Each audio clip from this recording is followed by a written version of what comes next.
Hi everyone, Morgan here. Due to the recent events that are happening in Texas and in many southern states, with the extreme cold came power outages and people actually struggling with the cold. And so I wanted to talk about some ways that we can stay warm without power. So I'm just going to jump right into it.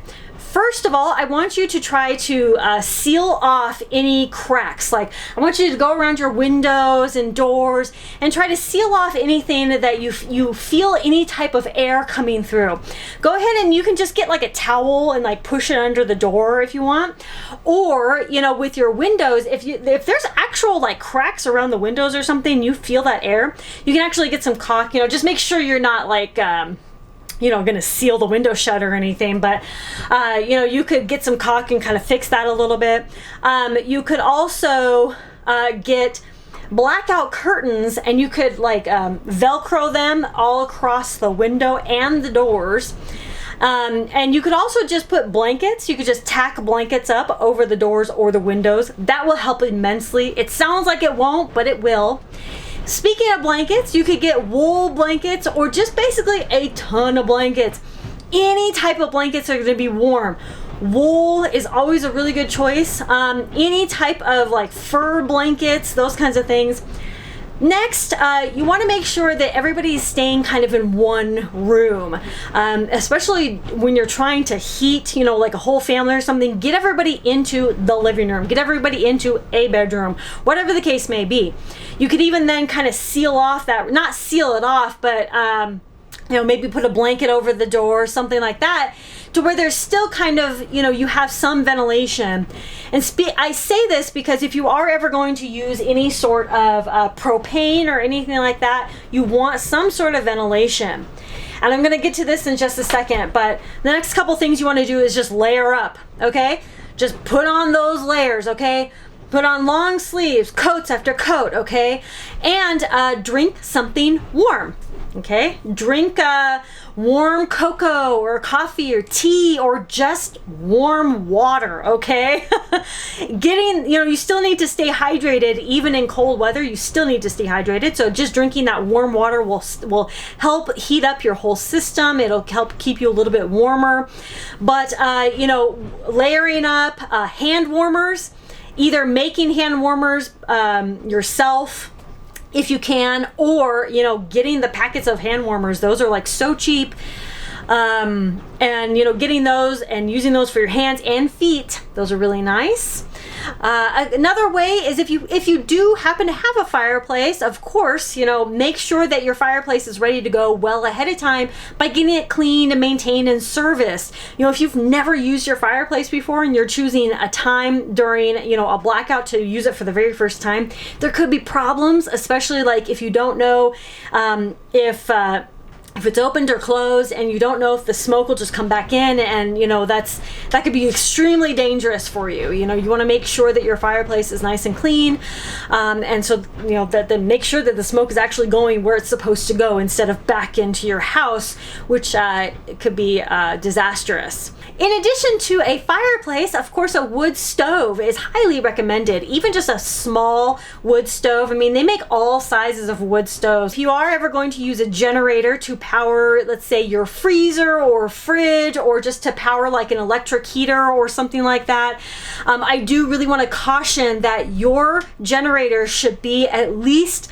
10 to 20 feet away from any doors or windows. It should be outside. Your generator, if you can, make like a little cover for your generator. Make sure that it can still exhaust just fine, but the exhaust is not coming into your windows, it's not coming into your doors.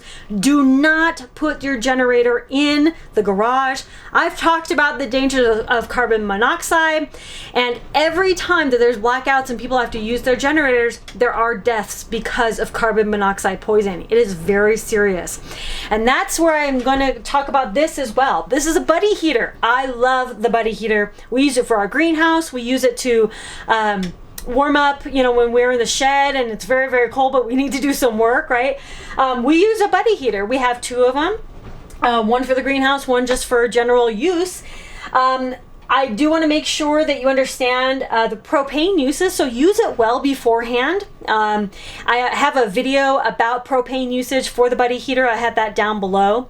I also have that video about the carbon monoxide poisoning down below as well. Please do check that out. It's very serious, very important information you need to know.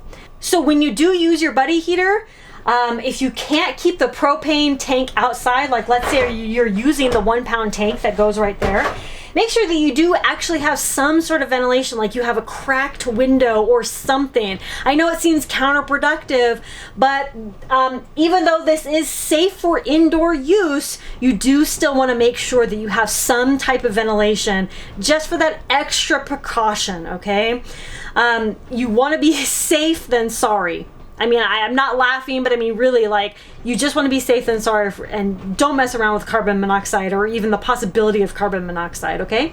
So in addition to blankets and things, a good 0-degree bag, or at least a 20-degree bag, sleeping bag is extremely recommended, a huge asset, not just for camping, but for at-home use. This can come in handy, okay? When it gets cold, you guys get inside this sleeping bag. I would suggest every single person in the household have their own.